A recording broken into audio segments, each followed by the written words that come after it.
গত রবিবার দিন গত করে যে রাত, ওই রাতের মাঝামাঝি আমরা দেখেছি চন্দ্রগ্রহণ হয়েছিল। হয়েছে কি হয়নি? আপনারা অনেক ভাই দেখেছেন, আবার অনেক ভাই সেটাকে ভিডিও সংরক্ষণ করে ইন্টারনেটে পোস্টও করেছেন। তবে দুঃখের কথা হলো, চন্দ্রগ্রহণ আর সূর্যগ্রহণ যখন হবে এ সময় আমাদের করণীয় কি, এটা আমরা অনেকেই জানি না। যদি জানতাম তাহলে হয়তো সেটা আমরা করতাম।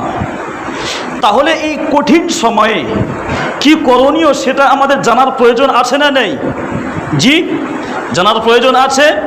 সেজন্য করে আসুন সর্বপ্রথম আমরা জানব যে চন্দ্র এবং সূর্যগ্রহণ যখন লাগবে তখন আমরা কি কাজ করব। তো সহিহ বুখারীর হাদিস, আম্মাদান আয়েশা সিদ্দিকা রাদিয়াল্লাহু তাআলা আনহা বলছেন, নবী করিম আলাইহিস সালাতু ওয়াস সালামের জামানায় একসময় সূর্যগ্রহণ শুরু হয়েছে। আমি আয়েশা তখন নবীজিকে দেখলাম, নবীজি সাহাবায়ে কেরামদেরকে নিয়ে নামাজ পড়া শুরু করলেন। চন্দ্রগ্রহণ আর সূর্যগ্রহণের যে নামাজ পড়া হয় সেটাকে বলা হয় সলাতুল কুসুফ, কাফ থেকে। আর চন্দ্রগ্রহণ হলে যে নামাজ পড়া হয় সেটাকে বলা হয় সলাতুল খুসুফ, খ থেকে। তো আমি আয়েশা দেখলাম নবীজি সাহাবায়ে কেরামদেরকে নিয়ে নামাজ শুরু করলেন। আস্তে আস্তে নবীজির নামাজ শেষ হয়ে গেল। একদিক থেকে নবীজির নামাজও শেষ, আর অন্যদিকে দেখলাম সূর্য যেমন ছিল ঠিক স্বাভাবিক হয়ে গিয়েছে। সুবহানাল্লাহ বলেন।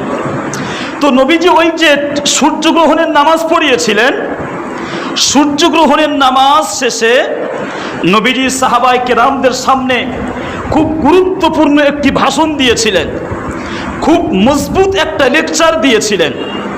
নবীজি ওই লেকচারের মধ্যে বলছেন, হে আমার সাহাবারা তোমরা শোনো, এই চন্দ্র আর এই সূর্য, এই দুইটি হলো আল্লাহ পাকের নিদর্শন সমূহের মধ্যে থেকে অন্যতম একটি নিদর্শন। তারপরে নবীজি আরো বলছেন যে কোনো বিশেষ মানুষের মৃত্যুর কারণে অথবা কোনো বিশেষ মানুষের জন্মের কারণে চন্দ্রগ্রহণ আর সূর্যগ্রহণ হয় না। এ কথা কেন বললেন?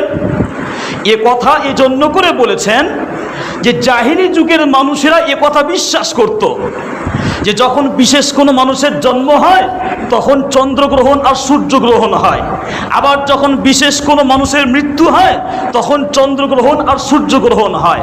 এটা জাহিলি যুগের মানুষেরা বিশ্বাস করত।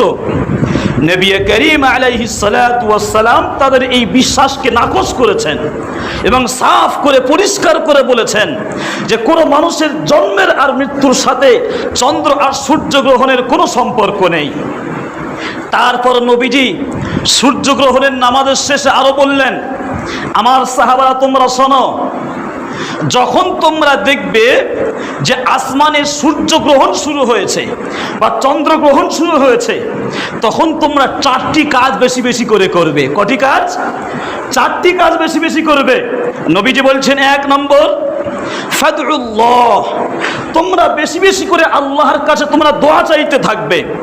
কারণ এই গ্রহণের এই সময়টা হলো খুব ভয়ঙ্কর মারাত্মক একটি সময়।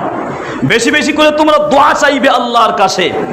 দ্বিতীয় নম্বর নবীজি বলছেন, ওয়াকাব্বিরু, এই সময় তোমরা বেশি বেশি করে তাকবীর পাঠ করবে। আল্লাহু আকবার, আল্লাহু আকবার, এই তাকবীর তোমরা বেশি বেশি করে পাঠ করবে।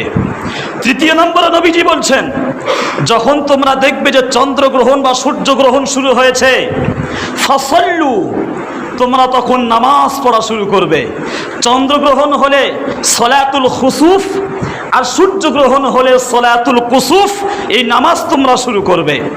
চার নম্বরে নবীজি বলছেন, যখন তোমরা দেখবে যে চন্দ্রগ্রহণ বা সূর্যগ্রহণ শুরু হয়েছে, তাসাদ্দাকু, তোমরা বেশি বেশি করে তোমরা দান সদকা করবে। এই চারটি কাজ নবীজি বলেছেন এই গ্রহণের সময় চারটি কাজ তোমরা বেশি বেশি করে করবে।